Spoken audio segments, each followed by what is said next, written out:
Switchmaster J, Big Buck, the Sasquatch Disc Golfer, and the Commodore of Cars, Phil Koenig's. What's up, Phil? Good evening, Collective. My name is Phil Koenig's. I'm your host. This is the Disc Golf Collective podcast. Welcome back. Glad to have you. Good evening, gentlemen. How are we doing? Just great. Good to see you, Phil. Good to see you. Doing awesome. Outstanding, James. Feeling great. Wonderful. Let's talk some disc golf real quick. It was cold outside this morning. The Big Buck. Have you played any disc golf recently? Yeah, I got to play Tuesday night Glow League at the Big Buckeye. Mm-hmm. And then played Friday night Glow. Absolutely. Did you get a good round in there? Yeah, it was all right. Yeah. Play a whole round, did you? No. It's all right. I didn't make the whole round. Switchmaster James. Yeah. I heard you played some disc golf. Yeah, I got to check out a course I've wanted to for years, Hornet's Nest in Charlotte. And oh man, it's iconic for a reason, I guess. Yeah, it was beautiful. A beautiful day. It was I think it was 50 degrees out. I had, shot like normal, which was not great, but I did par like 4 or 5 and I got one birdie. Now I heard the Hornet's Nest is a really short, it's like a par 3 course, like Sure. You're bringing your putters. Yeah, if you're a pro and you can throw 450. then it's a par 3 course. So Absolutely. it's not what you would call a short course then. No, it was, we walked 8 miles. Well, a lot of it was military golf, throwing left, right, but You got the Grand Tour. Very much so. Gotcha. We saw all the trees. All of it, right? Left no stone unturned. Checked out that whole course. Yes. Dig it. Dr. Disc Golf, Jim Morgan. It was cold outside this morning. You played this morning. Yeah. In the snow, was it? Yeah, it was snowing at the Buckeye. It was fun. Got to try out my winter gear, though. Now, are we talking snow where like you had to have like a ribbon on it and you were worried about losing it, or are you just a dusting? Just a dusting. Yeah. Dusting, all right. Yeah, So, most of the grass was still clear, but okay. the walkways were slippery. Those tee Yeah, pads. it was slick. The new concrete's amazing, though. The texture that they put on there. Now, how did really nice. Now the new concrete tee pads, right? I haven't really had a chance to check them out in the cold with the precipitation. There was some ice on there first time. Yeah, slippery on those? No, No. it was awesome. Nice. Yeah, nice. That is really good. really solved that problem. Myself, I played most of a round, the first 16, as does happen at the Big Buckeye. Sometimes 17 and 18 gets overlooked. Happens. Sometimes that parking lot just calls you. Yeah. I had a spectacular like 8 over. Oh, I mean, I'm just saying. All right, what's 2 more holes? Just I shot an extra 2 holes over par. Yeah, in the first 16. I got my money's worth in the first 16. That's all I'm saying. That's all I'm saying. So today, were the lights working well? Yeah, lights were working good. Oh, yeah. Lights were working good. Was there any that weren't really looking? I mean, like one is always hard. The usual ones that don't look like they're lit up until you get there. You get past the lights behind it. No, lights were doing good. Okay. Looking forward to installing those lights, as we're going to talk about here in just a little bit. As a matter of fact, in today's show, we have our normal course 911. We're going to have our tournament segment. We are going to give away this disc right over here. Can we see that disc? Dr. No. Disc Golf, Well, Jim Morgan. Can you? Yeah, please make that. Oh, now see. Hey, now, Jim, would you do me a favor and show the folks what that disc looks like when it's on the course?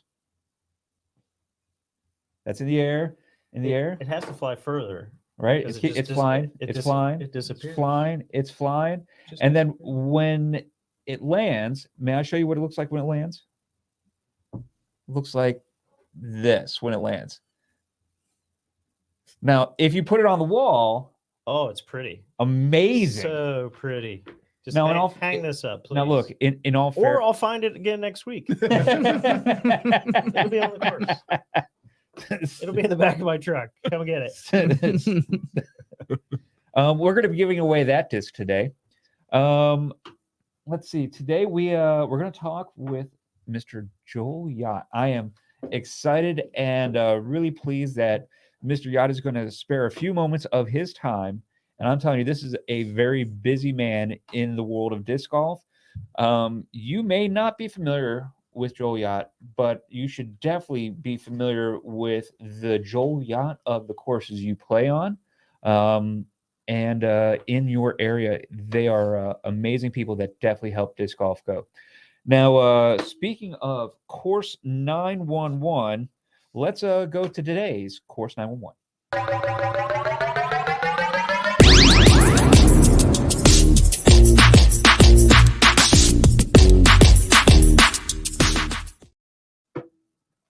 All right. So on today's Course 911, we have Gold Star Park. Now, this is January 8th. It's going to be a short day. It's going to be from 10 to 1 o'clock. Now, of course, pending weather. So if it's in the middle of a blizzard, if it's 10 degrees below zero, nobody needs to be out in that. I mean, I'm probably going to be out in that anyways myself personally, but nobody expects anyone to go out in that.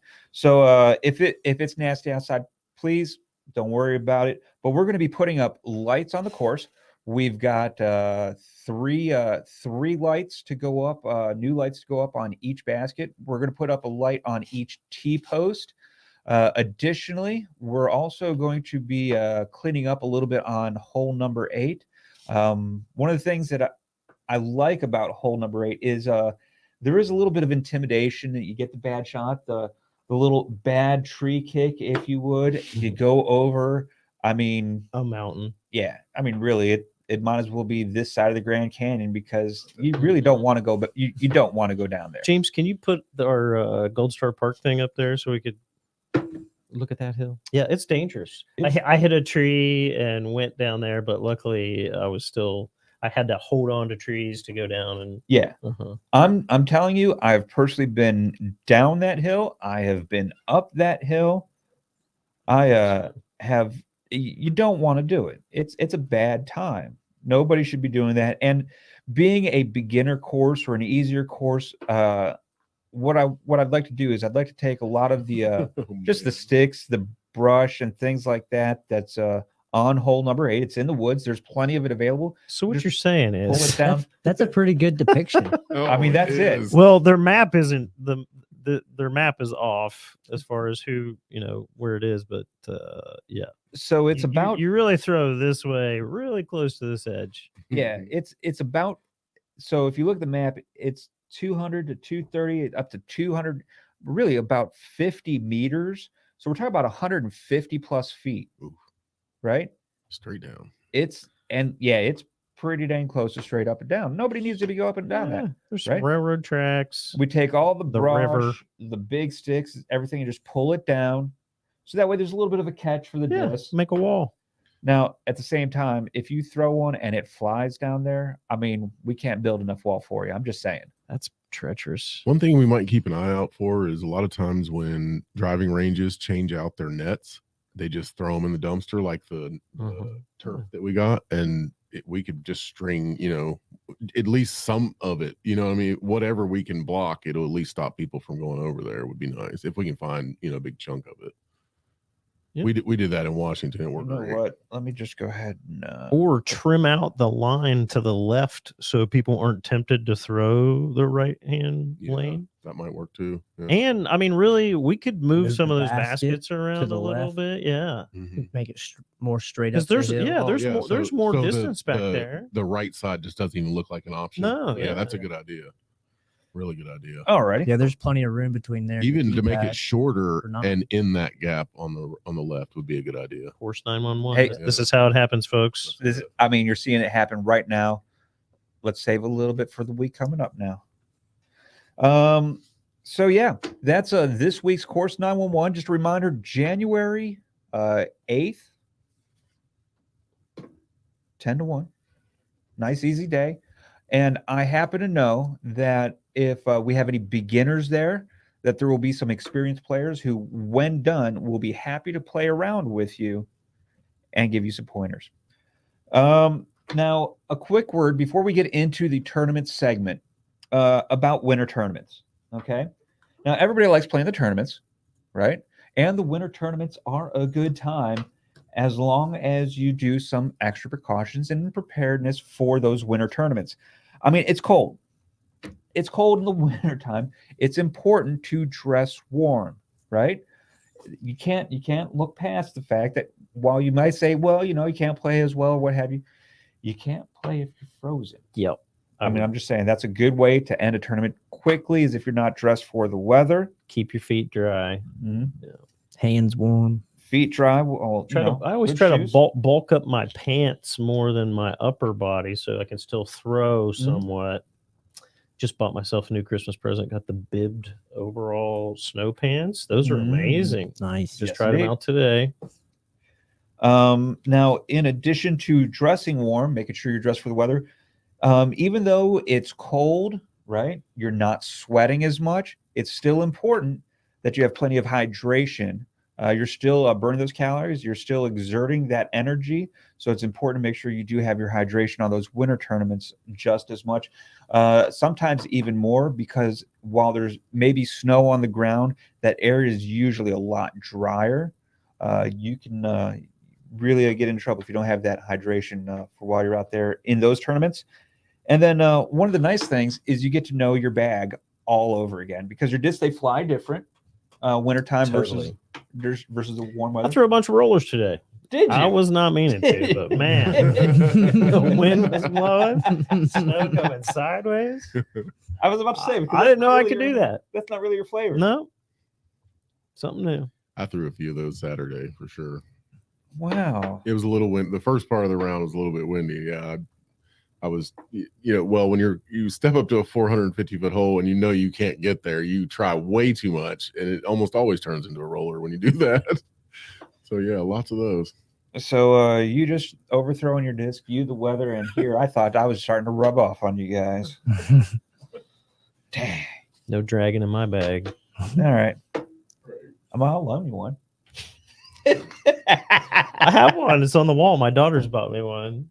Oh, it's pink. It's nice. nice. Yeah.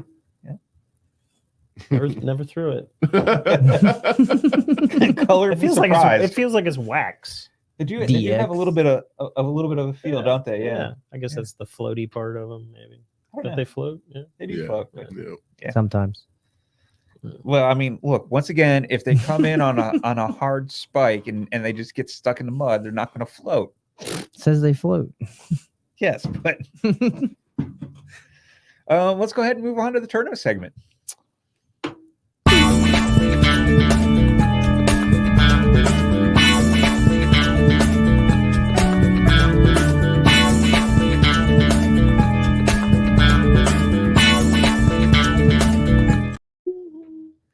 All right. So let's get things started with New Year's Eve.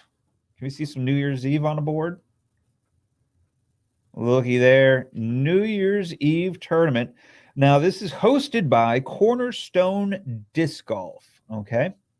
That is the Cornerstone FullGospel.com. The location is the Cornerstone Full Gospel Church in Duncan Falls, Ohio. One round, $20.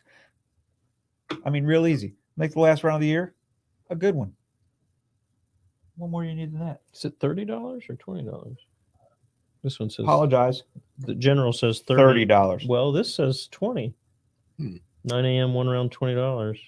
I'll tell you what. Either one. No, I'm just playing. I'm sure it's the lesser of the two for sure. I'm sure it's right. We don't know. In the registration. Yeah, I'm sure. Somebody put a comment on there, please. Yeah. Yeah.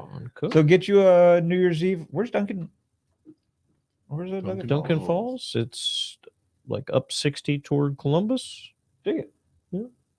McConnellsville, Zanesville, out in there somewhere. We'll see if we can't just go up there Not too and far. see what's up New Year's Eve. Yeah. So let's move right on to our next tournament. Now, this is the next day, January 1st. We have the Central Ohio Winter Series number 3. It's a point series singles format hosted by Christy Moore. Location Flat Rocks in Lancaster, Ohio. Now, this series raises a lot of money for local courses, and it's not surprising that the courses that you go and play at are nice courses, good to play at. They have good amenities, and you can thank a lot of that to Miss Christy Moore in her point series. They do have an Ace Fun and a Mega Ace. We also have 6 divisions there. I like the division setup. You've got the based on your ranking or your rating, right? You've got a purple, green, red, white, blue, gold, right? In those divisions, color based as opposed to novice and rec and things like that. Because realistically, right?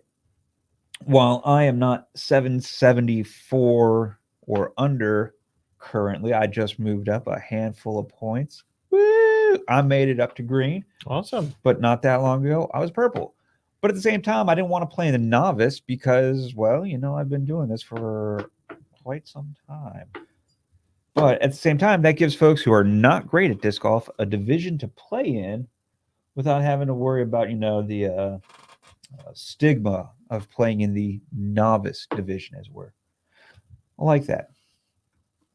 A couple days later, January 6th, we have Tom and Kevin's birthday. Bring your own partner on January 6th. Hosted by Olentangy Disc Club, location in Worthington Flats Disc Golf Club or Disc Golf Course in Worthington, Ohio. It's 4 rounds of 9 with 3 divisions. And you have birthday tournament directors. How Cool. fun is that? Yeah. That's a good time, right? Rating based. I like the rating based. I think it'd be cool if we saw more of that, I think. Personally. I don't know. Opinions? Rating based for your Yeah, I division? feel like that. I mean, it really just takes all the guessing away. I mean, if you want to play up from your rating, you can. If you don't, and don't complain. Right? If you played your rating, you're doing the right thing. You can always play up. Yeah, absolutely. There's tournaments in our area that there is sometimes an appeal to playing up. You get to play a different course. Different people sometimes you might want to play with. Yep. Absolutely. But if you're wanting to play to be competitive against the folks that are in your skill level, I think that rating based is a good way to go. Sure. That's why they have it. I've always said it works, and it always has, or it wouldn't still be in place. Now, after the birthday party on January 14th, we have the Beach Fork Frenzy, the Beach Fork Freeze Out. Couldn't read my own writing. I apologize for that. Johnny Sias.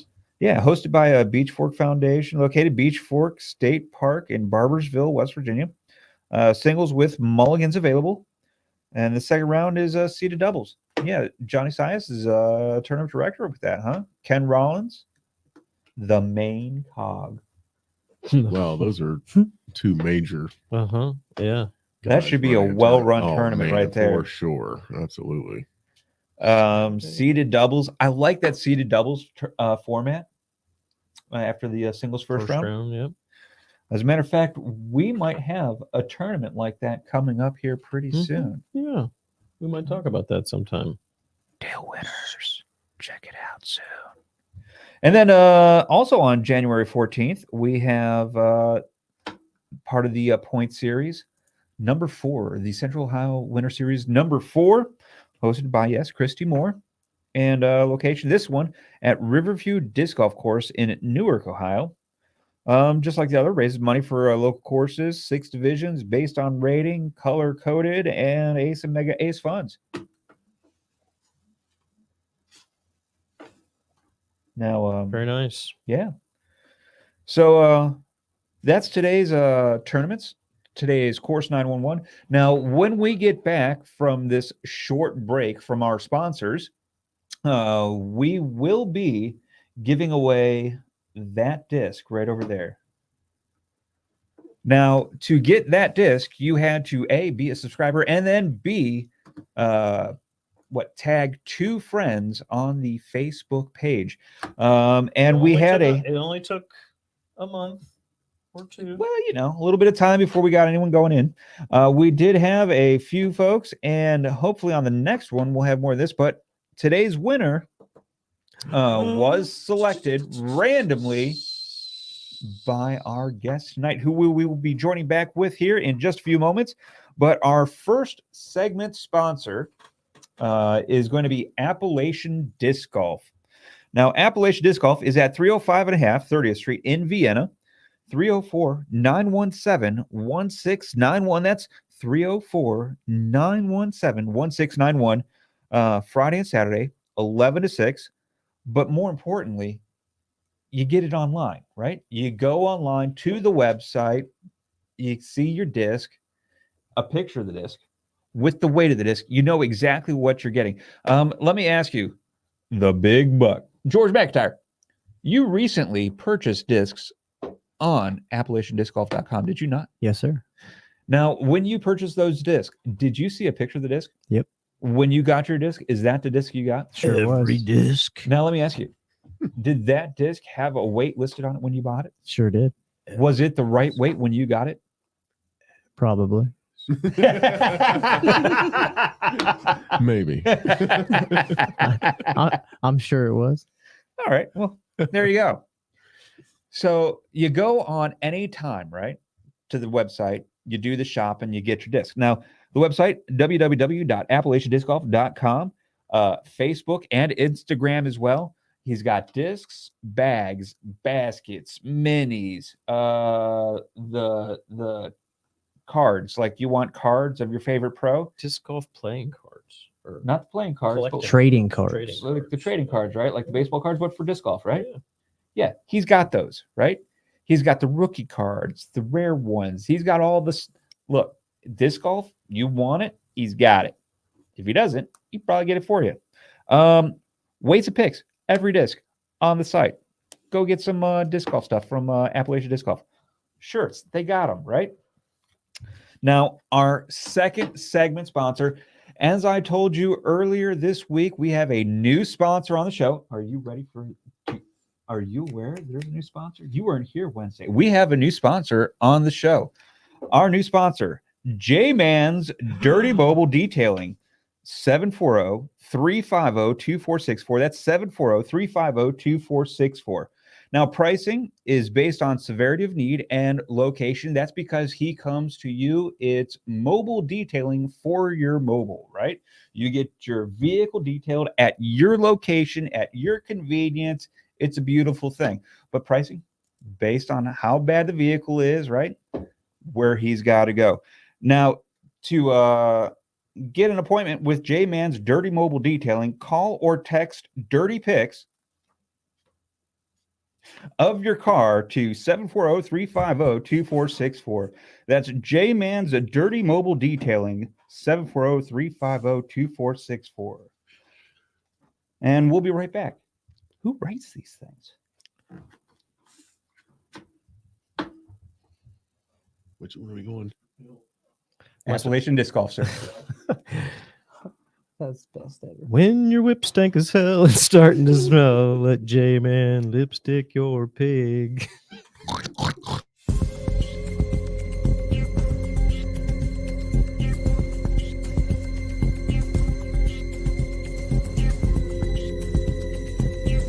We have the weight of every disc. We have a photo of every disc. Capture the QR code now to check us out.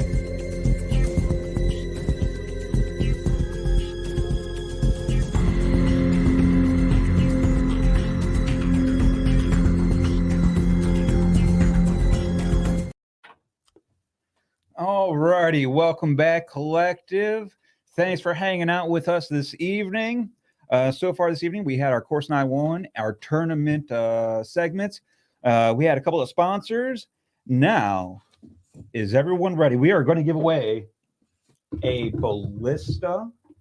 What do we have here? A Ballista Opto Chameleon from Latitude 64. donated by Appalachian Disc Golf. 175 grams. Disappears, reappears, disappears. It's green.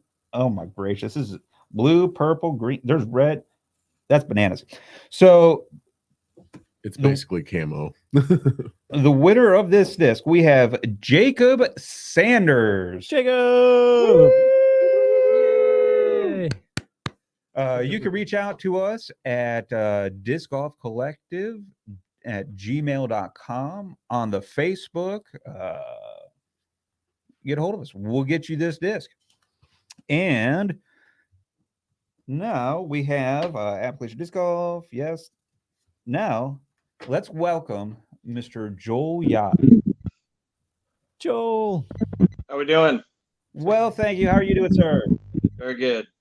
Real quick, James, may I have Mr. Yott here on the screen? Hey, there we are. I can see you. All righty. So now, real quick, for the collective, you take care of two particular courses. We have Burr Oak and we have Forked Run, correct? Correct. Wonderful. So as soon as some Technical difficulties. sound technical difficulties. So, One of the things about broadcasting live is you have all kinds of fun things that happen. Always get a reverb somewhere through the system. yeah, I'm not sure. Joel's coming to us remote. A couple hours drive away. You're in Lancaster area, Yeah, Logan. Logan. Okay. I think it would be better if we disconnect and try to get back with him. This is not going to stop. It's gonna sound really bad, I think. Okay. Well, collective, we'll give that a go. Mr. Yott, give us just a moment. We're going to give this connection a reset, and we'll be back here in just a moment. Okay. We'll send you another And, link. no, just follow that same link. All right. All righty, collective. So real quick, while we're waiting for Mr. Yott, one of the reasons he's here is he does take care of two really nice courses that are in this area. He has a fair bit of disc golf background. He's pretty good at the game, if I remember correctly. Yeah. He does okay. Yeah. As you guys get to see here in just a little bit, we are pretty privileged to have him here. Well, much like you, Dr. Disc Golf Jim Morgan, you take care of some courses. Yep. Yeah. I've inherited some hard labor. So you are one of the local, as it were, Joel Yotts. Well, Joel's back. He's back. we've got him Let's see back. if we got a sound. Hey, Joel. Hey. Hey, There it Fixed is. it. all righty. Hopefully we hang on to Where are that. we at? Are we going to scooch in here? Use the center? Yeah, we're just hanging out here together. So, real quick, Mr. Yott, if you would, give us a little bit of your disc golf background, like how you started, where, how long you've been playing, a bit about you playing disc golf. Okay. So I probably started around 2015. I was working at Hocking Hill State Park and was approached by the assistant chief if I wanted to build a disc golf course at Hocking Hill State Park. And while starting that project, I was like, well, if I'm going to build a disc golf course, I might as well learn how to play. So I started playing disc golf while building the disc golf course, and it bug bit me pretty bad. And I definitely enjoy playing. Definitely try to play a couple times a week ever since then. That's kind of how I got my start with disc golf. But Now that's a little bit of a unique beginning for disc golf, right? So never mind that most disc golfers never get to build a course, and few set out to design a course, right? And the vast majority of the folks that do build and design courses usually, I mean, at this point in time, have played for, reasonably some amount of time. Right. And So- that's what I mean. What I tried to do when I was, designing the course, since I was so new, is I definitely tried to reach out to a lot of people and kind of use a collaborative, get as many point of views. I reached out to Ken Rollins and Chuck Custer. They came out. Ken Sampson from Hippo Ridge Absolutely. helped, and I tried to get, a lot of people from the LDGA, their, thoughts, and it took probably what took the longest was the design and, the flow and everything. Jason Dushan from the LDGA was a big help as well. Mhm. But yeah, it was, I kind of tried to take everybody's ideas and, I didn't use everybody's ideas, but I tried to filter them and try to kind of make it my own. I took the ideas that I liked and didn't use the ones that I didn't, since I was the one building it. But yeah, it was definitely a fun project, and it Now, definitely got what me into the course- sport. What course for folks is that you got to build there? It was a Whispering Cave disc golf course at Hocking Hill State Park. It was closed for a couple of years because of the construction of the lodge, but the front nine is back open, Nice. with hopefully the back nine being open here soon. So we were getting ready to have our first tournament out there, and we were really excited, and then COVID shut us down.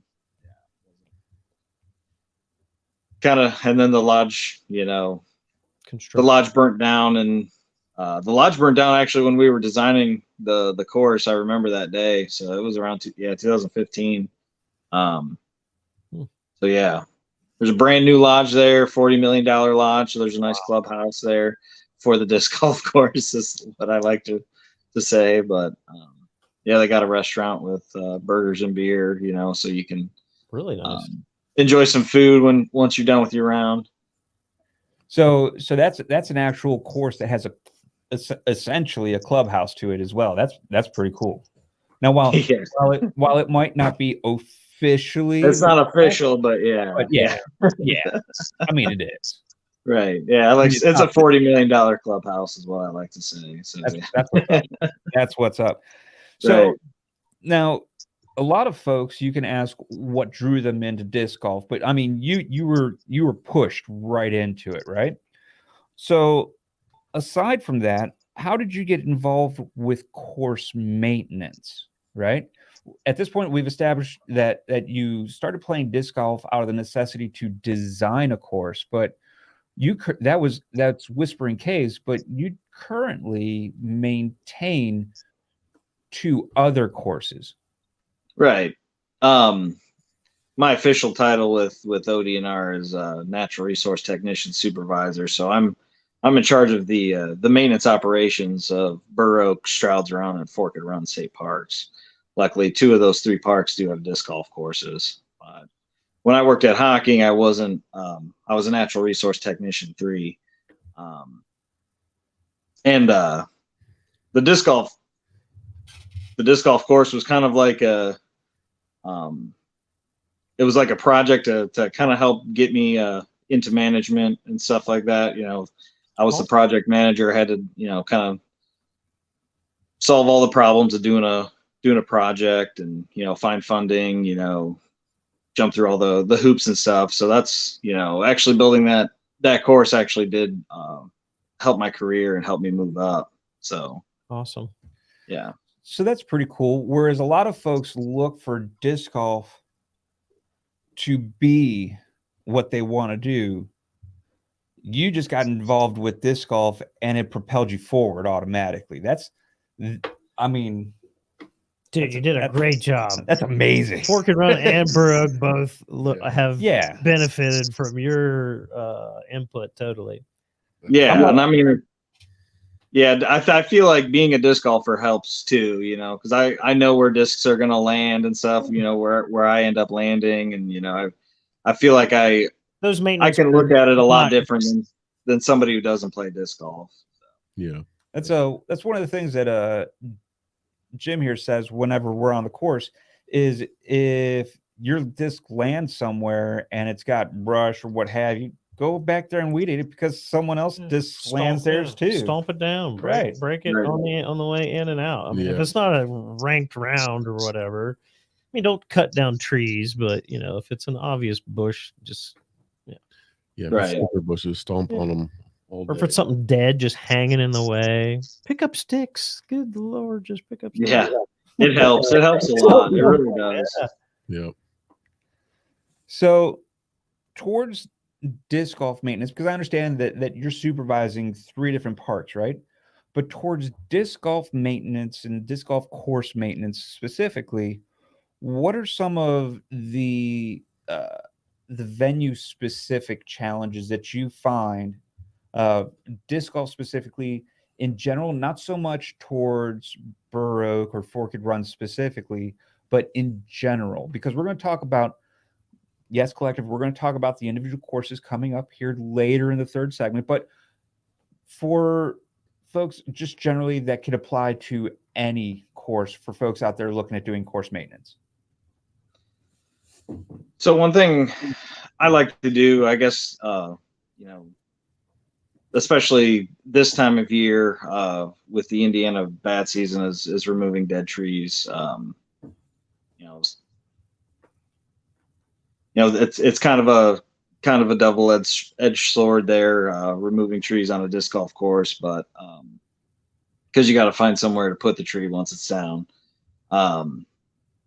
But yeah, that's definitely kind of a hurdle that we're doing now. But I would say before like tournaments and stuff, especially at Burr Oak and Forked, with them both having concrete tees, kind of in the woods, is getting those tee pads clean, and getting like kind of the algae and the slippery stuff off. I've been kind of experimenting with different methods. The ones I can reach with our power washer, I normally just power wash them off, and those look good.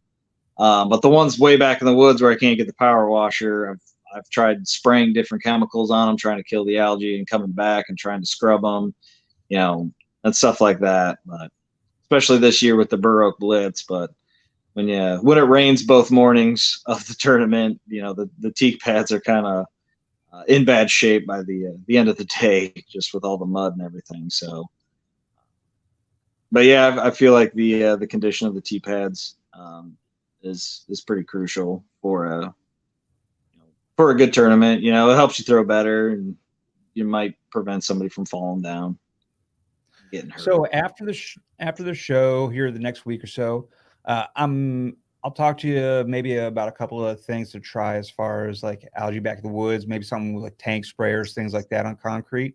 We'll chat, see if something works, and if we find something that works together, guess what, collective, we're going to bring it to you so everyone can benefit from it. And that's the beautiful thing about the disc golf collective, is that everybody gets to enjoy what we all learn from it. So yeah, really tee pads, things like that.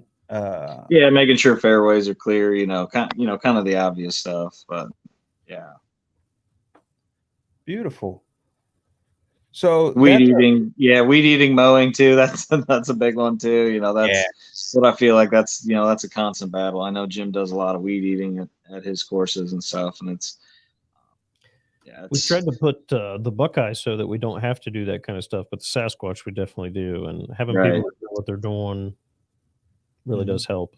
But you directing those maintenance crews to actually go after the course, that's incredible, man.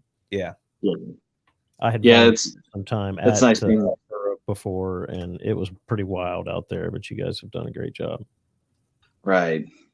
We did end up buying a 4-wheel drive tractor that can pretty much mow everything at Burr Oak, which is pretty impressive. So that helps a lot. And if you keep stuff knocked down, it stays knocked down, and then you get more people playing the course, they knock more stuff down, it's perpetuates itself for sure. Right. Absolutely.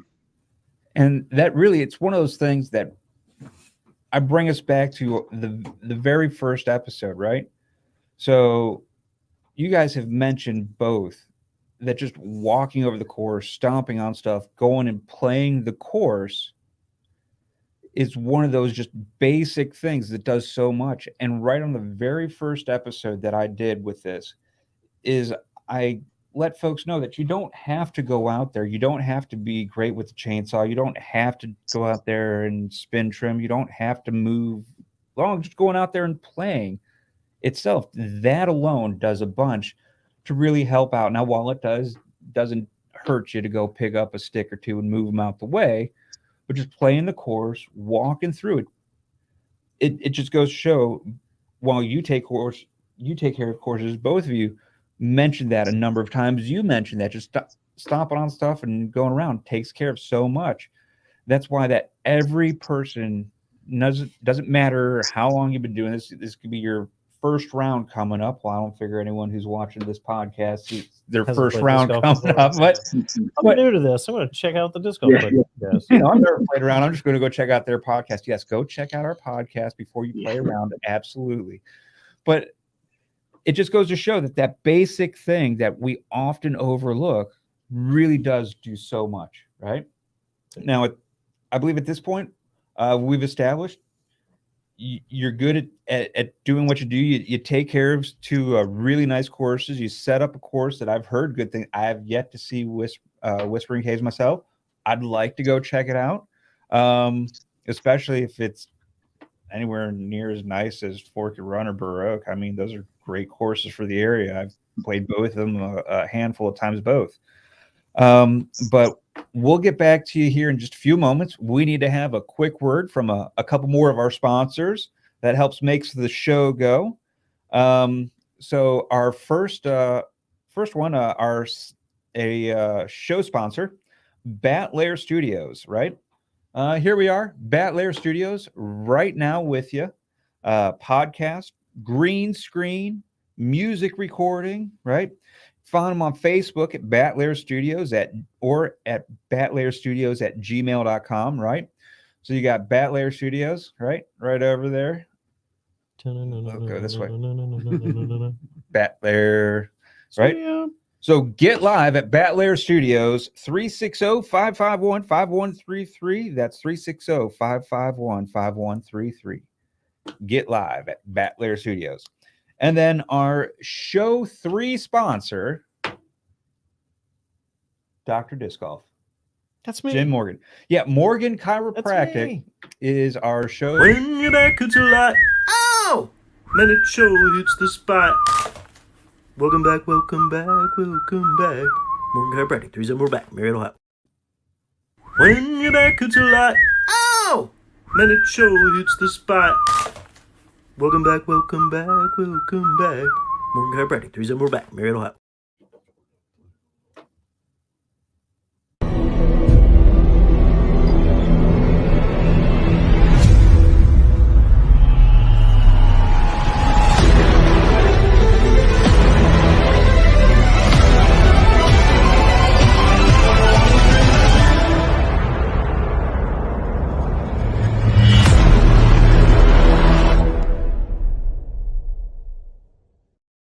The Disc Golf Collective podcast. I'm your host, Phil Kunix.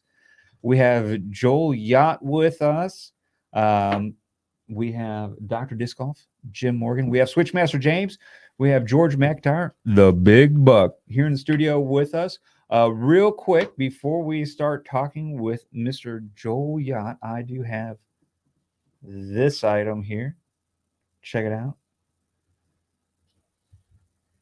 Yeah. What do you got there? What is that? That's a carbon fiber, weighted.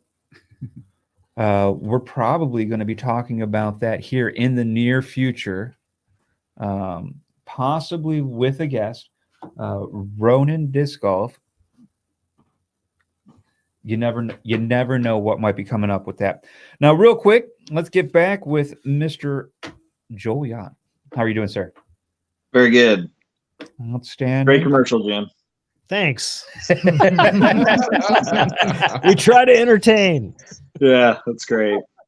I'm not sure what it says about the show in general. If there's a handful of folks that look forward specifically to his commercial more than anything. It's always the highlight of the reel. It's the most watched segment over and over. Like, Yes, yeah. what What was that? Doesn't matter where we put it. It could be an hour in, could be like Tomorrow. 10 minutes after the show finishes.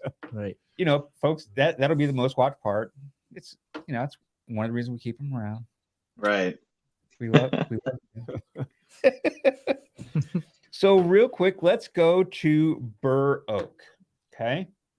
I am more familiar with Burr Oak than I am with Forked Run, even though Forked Run was the second course that I ever played.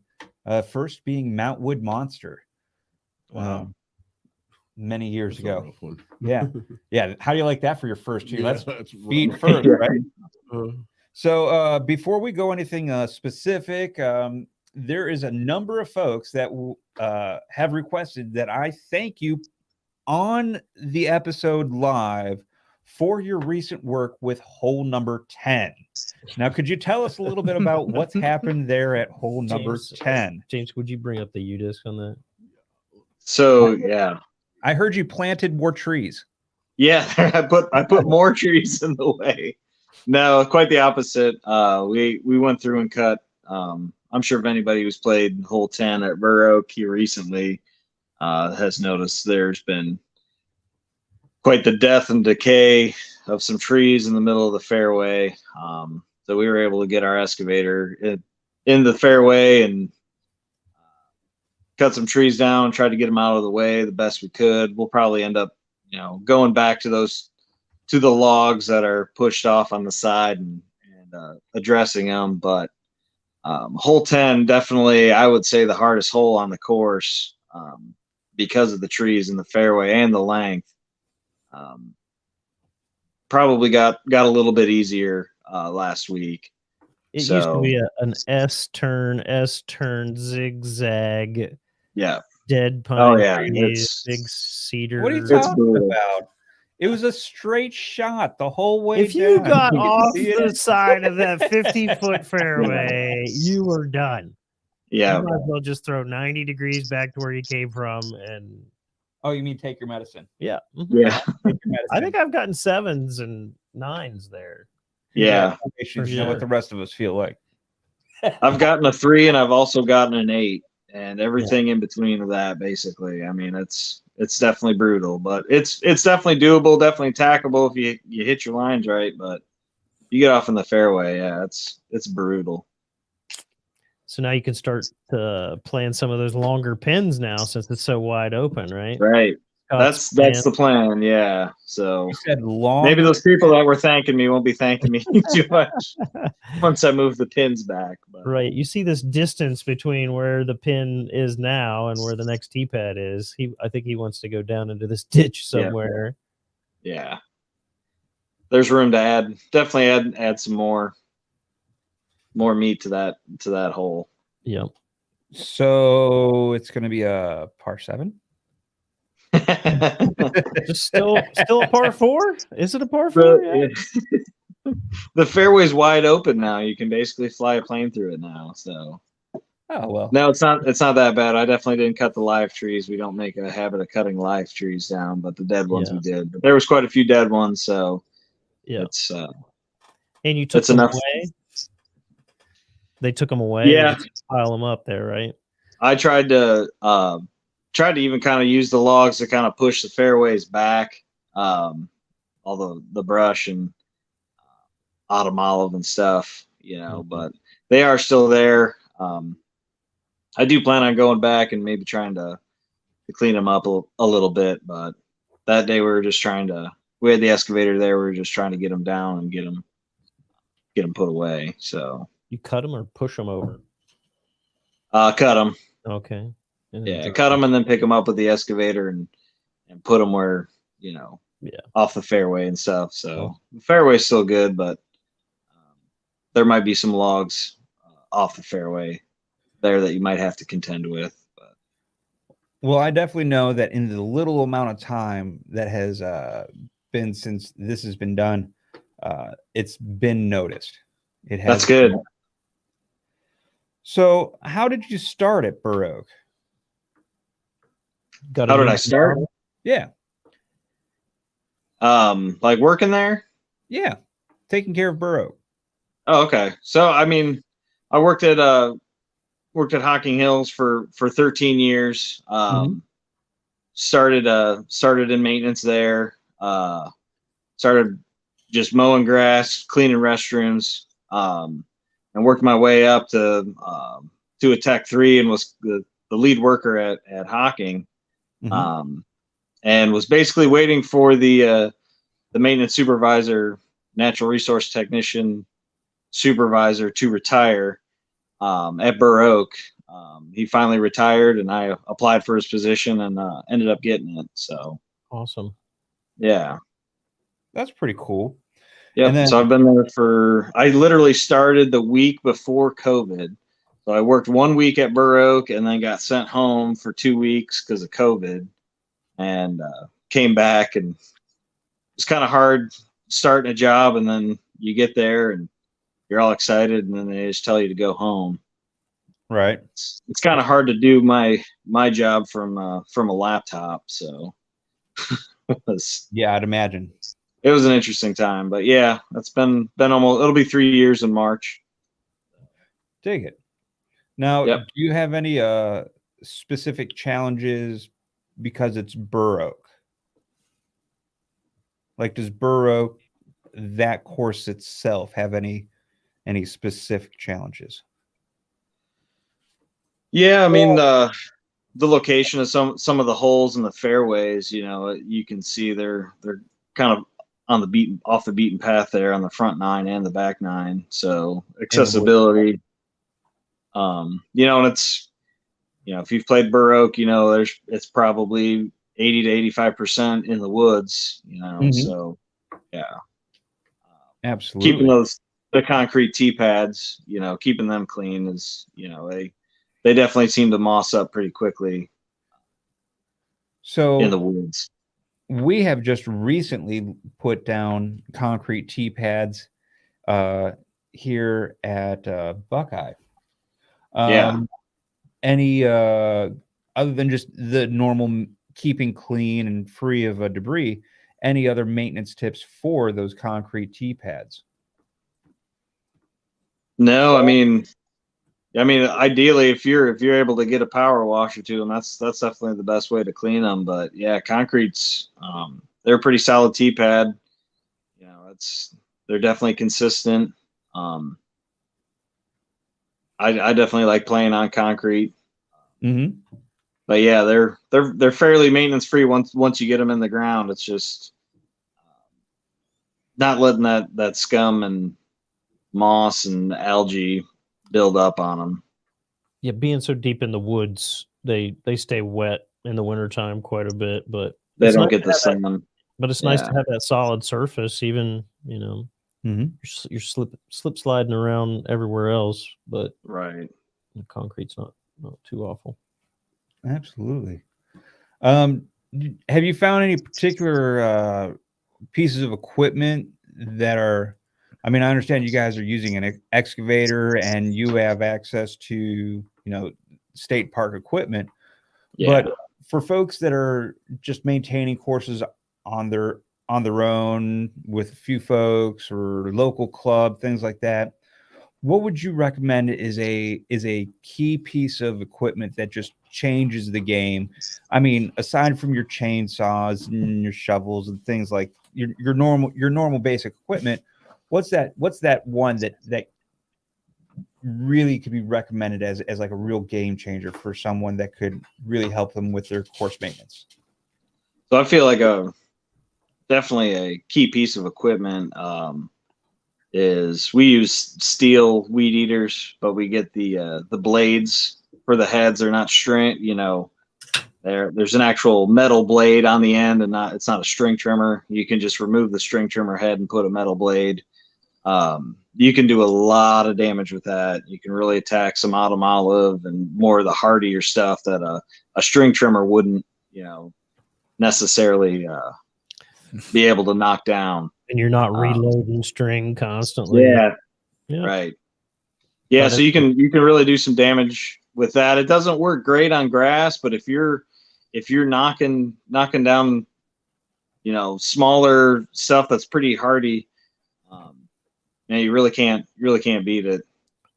It's nice with the greenbrier because you can almost throw the weed eater into the briars and knock it down to the ground, so you're not Right. tearing your face down every time. Hey, I'm just picturing Jim getting a weed eater with a blade, running real hot and just chucking it. Yeah. You use it like a club. The guy that fixes my weed eater, he's like, "Oh, these things are always bent to hell every time they come in here." He's like, "People use them like a club." He's like, Yeah. "You put a blade on the front of that thing. You're swinging it like a sickle most of the time, trying to Right. break through that autumn olive. Man, those bushes they're tenacious. Yeah. They're nasty stuff. Yeah, they're an invasive species. That It metal just takes blade, over. like going into rocks and dirt, and I mean, you can really just go at it. You never have to stop. Just, I have the And you can sharpen them too. So I mean, I have you get a quite a bit grass out of them. blade. It's just a square, and sharp on every edge. And I use the metal grinder to sharpen it. About every Yep. two or three goes, I'll sharpen her back up. Take it. Is there any particular? So I understand you oversee a lot of the maintenance and things like that. Is there any particular thing at Burr Oak, for example, that you personally want to oversee yourself? That you personally decide that this is what you want to take care of? As far as you're saying on the course and stuff, Mhm. yeah. So when I first started there, there was almost no signage there, and that was kind of one of the big complaints, especially on UDisc and stuff. So Mhm. during COVID, I actually made all those next T signs, those little squares that are about that big, on the trees and stuff. I was able to make those with a Cricut and put them up on the trees, and then also made the signs that are currently up there now. I know those signs aren't the greatest right now, but They're awesome. they give you distances. There's just not a map on them. It's one of those things of there's a map of the course on hole 1, but there's not a specific map of each hole for each. Between your For each sign, hole. between your sign and UDisc, most people should not have any issue whatsoever. Yeah. If you definitely use them together, you're not. You're not gonna have a problem. It's not anywhere near as bad as I remember the first time I played Burr Oak. I hadn't worked there, and I struggled finding. You have to hike down the fairway to try and find the basket, see exactly where you're throwing and stuff. So hopefully that eliminated some of that. Scott tried to hide a couple from you there. The long tee for 2, like way down over that mountain side into the ravine. That one's brutal, yeah, for sure. Yeah, it's right here on the knoll of 3. this, or no, 2. I'm sorry. So you go up the road and back down onto hole 2. He set the basket right down here, and you can just go right off the edge of that cliff right there. Yeah, that's one of the pin positions. It's pretty rough. Yeah.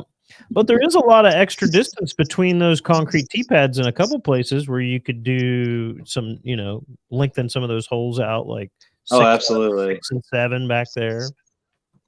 So when talking with Scott Van Meter, he's the course designer at Burr Oak. He was talking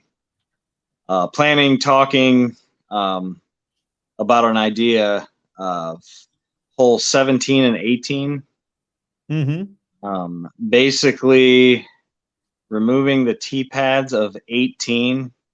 So you'd be teeing off on 17, playing to 18's basket. Ooh. So that would eliminate a hole on the back 9, which means we would have to add a hole on the back 9. He was planning off of hole 11. You can check out. So you can kind of see there's, that's kind of the hole right there. But hole 11, off the basket, putting a hole in there and then coming up to 12, which would then be 13. And then everything shifts 1. Yeah. And then, Yeah, because the roadway's right here. So instead of doing a walk back to 12's tee pad, you could go out here somewhere, go out there somewhere and throw towards that tee pad. Yeah. and then walk back. Mm. And there's room there to, to put one in there. Yeah, there's a nice Yeah. flat spot right here. But it would make that 17, 18 hole pretty brutal. I mean, that would be a par 4, maybe a par 5 even. I feel All like. the more reason to start on number 10. Right. And it would be a much more, I feel like, suitable finishing hole. But I really do like how the course flows, starting on hole 10 and finishing on 9. Yeah. Yeah. Because if you play from hole 1, hole 9 is pretty brutal. I've seen some big numbers on hole 9. And then going from hole 9 to hole 10, I mean, it's in the middle of your round. It's just, I mean, it's like getting the snot kicked out of you. And it's nice that you're kind of able to separate those two holes from each other. Yeah, I played the Baroque Blitz where you started people off on the back and finished on 9. I thought that was really nice. Like you could I see really like finish. Yeah. Yeah, I really liked how that flowed. That was a really good call on Christie's part. Absolutely. So there's Baroque, right? Now there's another course. It's not 18 holes. No. It's got 2 pin positions Look at or this. tee positions, but it's got like, was it 5, 6 pin positions per hole? And this thing is called Forked Run. There's several for each hole. Yeah. Look at that beauty. Just I mean, out that's there close to the Ohio River. Right? Yep. Forked Run State Park. Beautiful lake. Mm-hmm. Yep. Camping, campgrounds, picnic tables. What a Beautiful park. This map has got every hole, every pin position on it. That's pretty cool. Wow. Amazing. And look, 1 pin position shared by 2 different holes. Yeah, we played that one last time we went and played there. The turkey toss. Yep. We played from this tee pad over there. I was out of bounds and short.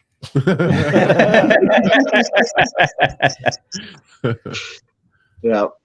I mean, there's a lot going on there at this course.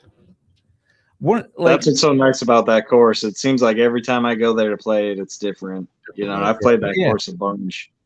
Yeah. Like it has everything. You've got the open, just general open park holes, right? Then you've got a handful. I mean, it's almost 8, 8, and 8. Just open park, deep wooded hills, and then like those golf holes, right? Yeah. Like where you got like the like right there on the dam, right? Yeah. This course has a dam that you play on. Yeah. Right? That's pretty cool. Yeah, and you can actually play across the spillway. It's on there. It's on there. It's on there. Yep. Yeah. There you go. F. You actually have to throw across the spillway right there. That's and then on the next hole, on 18, they have an E position. Yeah, that's awful. I've thrown that before. There also was a tee pad where he played a tee pad on the other side of the dam where you threw from this one over here. Yeah, you had to throw across this pool right here. But there's like this water spillway on the back side of the dam over on that side. I landed in there, and it was deep enough I couldn't see the disc. Yeah, I hated myself after that. I do have multiple discs in the water in the lake. I do too. Me too. Yeah. Yeah. So actually, Forked Run's supposed to be getting a new dam. Supposedly supposed to be getting a new dam here shortly. It was supposed to be this year, but they pulled some of the funding for Lake Hope's dam. But yeah, when they are building the dam, they will have to drain the lake. So if I'm able to get my hands on as many discs as I can that are in there, and if there's readable phone numbers and stuff, I'll definitely try and let people know. Yeah. Buy a pallet of bleach. Right. Yeah. Those discs are gonna be funky. They're gonna be pretty funky, but yeah. Funky discs still fly though. Hey, you can wash them off, right? Right. Hey, listen, if you see any with PC on them, you just let me know. And Okay. dig it. Yeah. So next first, same as the first, what are some of the specific challenges that you have with Fork and Run? So right now, the major challenge at Fork It is I have 0 staff there right now. So we're trying to fill a position, full-time position there currently. It was posted. We were getting ready to go to interviews. The position got pulled. So hopefully here soon it'll be reposted. We can re-interview. We can get somebody, somebody here, somebody who's here, who's full time. They basically the caretaker of just Fork and Run. Mhm. It's not something I'm able to do managing This was like your Burrow, old Strouds, and Fork just- It. Yeah. mowing, weed eating, bathrooms, cleaning, that kind of stuff. Yep. Dealing with, But you would also do the mowing crew in the summertime. yeah, we would hire seasonals as well. We normally hire 3 seasonals for maintenance and 3 seasonals to work in the office. But whoever had that job would pretty much be over the seasonals, over the grass mowing, restroom cleaning. Have to have electrical, plumbing, carpentry Paid- experience. Paid to take care of a disc golf course. Oh, I'm saying the whole park. Well, But yeah, yeah. at Fork and Run, the With- disc golf course is a big part of the park Sure. itself. So, but yeah, that's a big hurdle right now. And So seem to always struggle to find people who want to work down there too. It's kind of a hard place to find people down there. But as far as the disc golf course, we are actually, it has concrete long and short tee pads. Mhm. I was actually able to get a power washer to every single tee pad, almost every single tee pad. Almost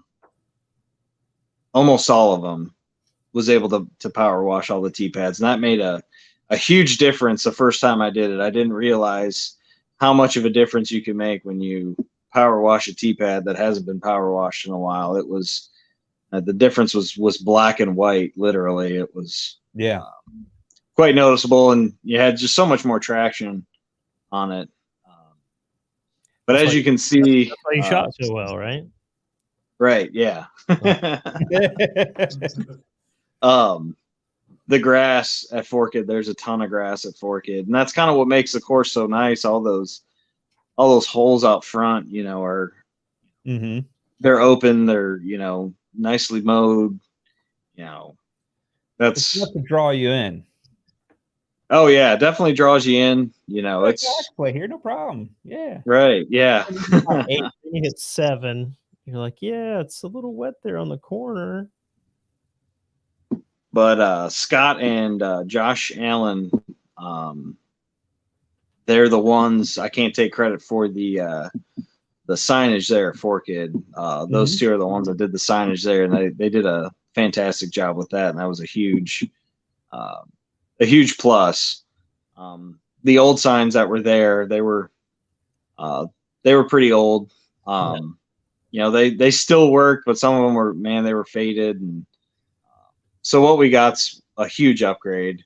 Mhm. I'm really hoping, I can't make any promises, but I would really like to see some new baskets for Fork It. I think that would be a huge. It's definitely needed. Some of them are starting to fall apart, and some of them are That one is zipped held out. together by zip ties and muffler clamps. And Now that's still 48 baskets, though. what's that? Yeah. Well, It's 24. 24 24, times. yeah. Yeah. oh, you only have the one basket placement. I Yeah. apologize. Yeah, it's not the Yeah. We have all kinds of sleeves, but Yeah. we have 48 tee boxes. I feel like that would be an amazing course around here to have 2 baskets. Oh my. I mean, I know. You never know what you're shooting at. Yeah. Well, they would The be 2 different different colors, colors, I and then get you that. just, Yeah. at the tournament you can just black bag the ones that you're not throwing at. That course would be easy, really. I think. I mean, for people that really knew it, it'd be super easy to know which. You just have to have on your sign. sign. You just have to have two Yeah. different colored That's pins, it. like on your rivet things. Yeah. Joel. Yeah. Especially if Yeah, they we're, I do mean, a whole nother set. If they could buy a whole nother set and replace the broken ones, You that'd could be set, sweet. yeah, you could set up a brass knuckles and You know, disc golfers will buy the an old easy ones. glow round. right. Yeah. That's what's fun about that course is you can make it so easy that every hole's an ace run, or you can make it just Nightmare. god awful hard. Yes. You know, I mean, the brass knuckles tournament that Scott puts on, I played that one year, and oh my goodness, It beats you up. It really does. yeah, yeah, it was rough, yeah, but it was fun. Like, I mean, gives you an idea of how hard this course can be, and it's a bear. Yeah, definitely love playing Fork It. It's really hard working there sometimes and seeing people play, and I can't play. I have to work, and that's one of my problems, I guess. Now, as far as Fork It Run, I take you started on Fork It Run, more or less the same way you started at Burrow. Right. Yeah. So, yeah, Fork and Run is actually we call it the Burr Oak region. The Burr Oak region is Burr Oak, Strouds, and Forked. So this is kind of a satellite park of Burr Oak. So has the same manager, same maintenance supervisor for all three. So same funding, same pot of money that we pull from. So it's definitely has the advantage of having funds available for it. Right. Because being a state park and all. Right. Yeah. Cool. Now, as we're getting here into the winter months, right? Mm-hmm. So for those that are looking to maintain courses here in the winter months, do you have any winter month specific things other than you'd mentioned earlier, taking care of some of the dead trees, things like that. But is there any pitfalls, things to be wary of, or things that are extra easy to get done at this time of year?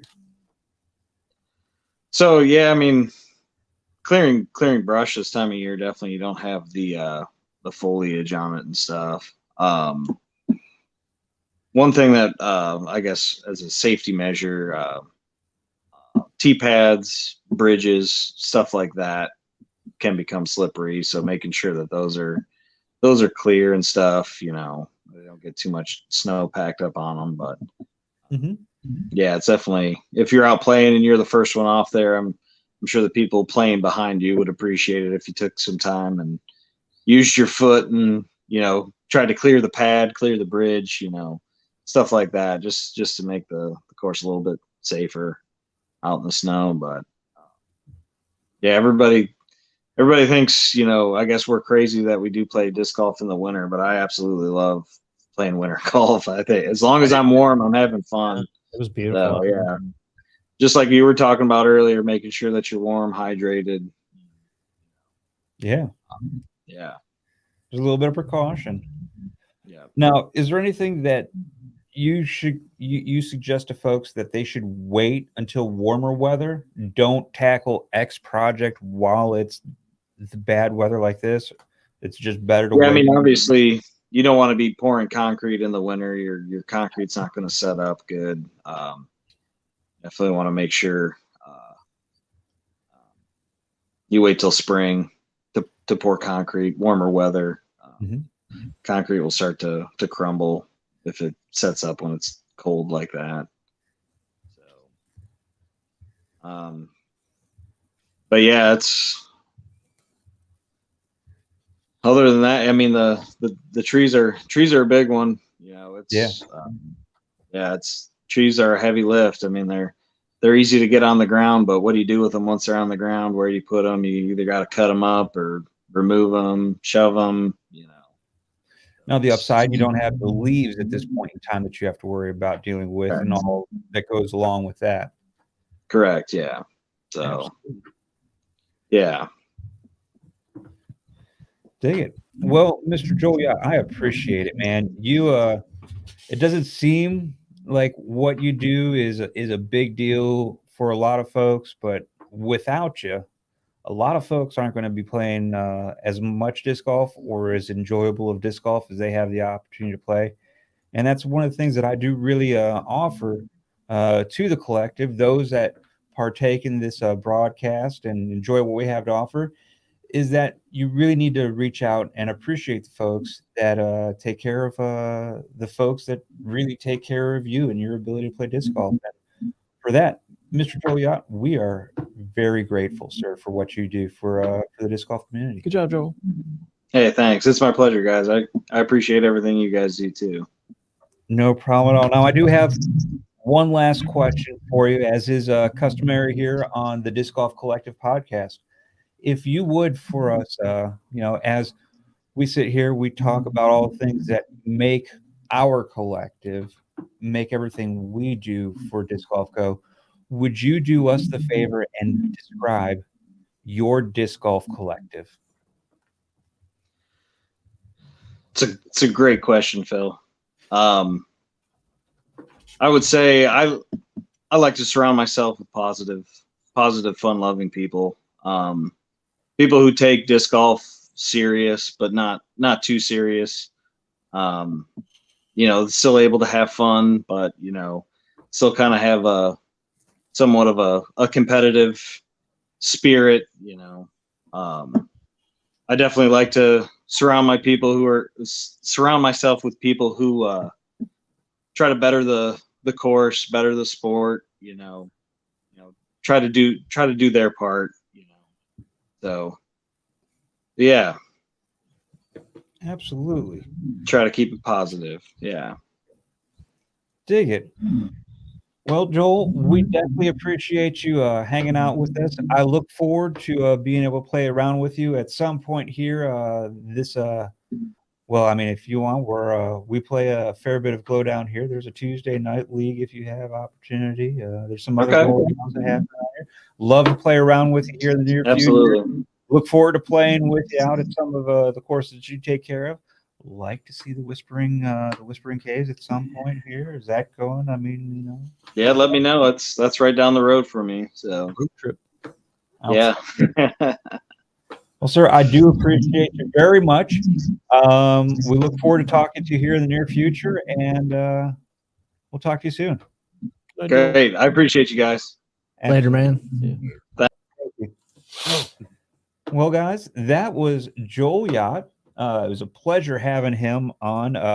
These are the folks that we enjoy talking to because you never know what you can learn about the courses that you're getting ready to play.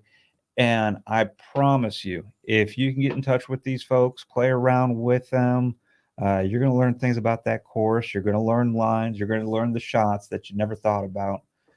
You might even learn how to throw a shot right through Dr. Disc Golf Jim Morgan's shirt, right under his head. It could happen.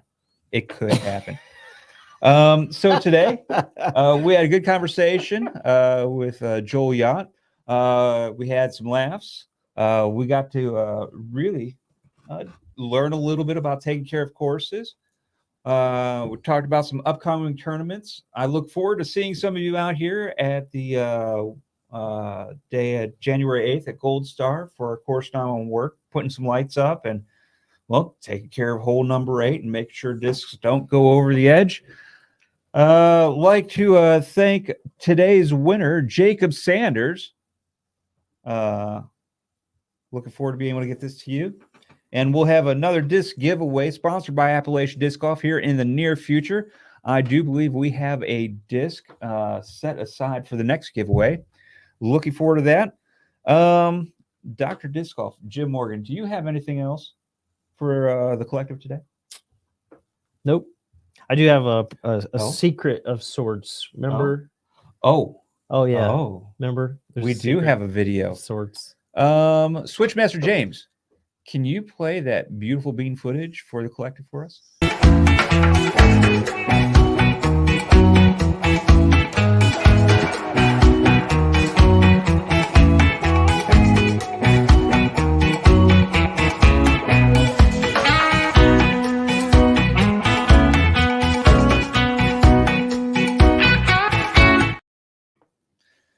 Now, what was that you say, Collective? Let me tell you, that's a sneak peek from the 3-part miniseries that currently being put together for your enjoyment. Hopefully, I'm going to have that out for you here mid to late January. Excellent footage there from our trip to Carmageddon. I'm exercising, Dig it. working on my Popeye forearms. Yes. Help you with your putting a little bit. I need it. I know you do. Switchmaster James, Yeah. do you have anything else for the collective this evening? I don't have anything else. That was it. That's it. George McNair, the big buck. You got anything else for the collective? No, sir. No, sir. Anybody up for a little gold star after this? No, No, sir. No, sir. I left my snowsuit at home. It's not that cold. I warmed up a little bit. Uh, It'll be fine. No. Alrighty, collective. Well, that was today's show. We'll have another one for you here, episode 10 in 2 weeks. That's going to be the New Year's Day. New Year's Day in the evening after all of the party and everything's done, and you just want to go to bed and you're like, I got to go to work tomorrow. No, we're going to have some of that fresh Disc Golf Collective podcast content for you. Make sure you check us out. Subscribe on the YouTube, Disc Golf Collective, the Facebook. We have the Instagram. Find us on the Disc Golf Collective on Instagram. Rumble. We got the Rumbles.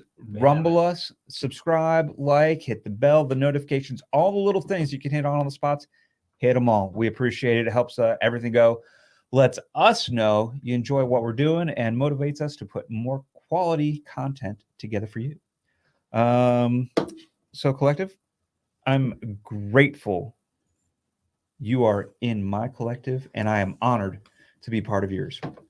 Until next time.